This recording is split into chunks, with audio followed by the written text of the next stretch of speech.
I'm going to show you how you can change your number for Verizon.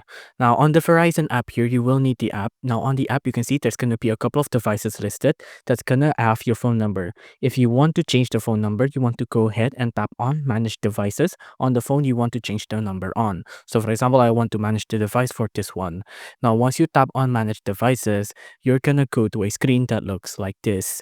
Now, on this screen here, you want to go ahead and look under the Preference table. On the preference table, you want to go ahead and tap on the change mobile number settings there. You can see change mobile number.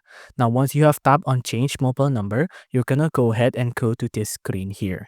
Now, to actually change your mobile number, you're gonna have to enter in your zip code there, and then you will need to enter in the phone number there. Now, unfortunately for Verizon, you can only change the first 6 digits of your new number. So you can only change the first 3 digits. After that, the rest of the digits will be randomized by Verizon themselves.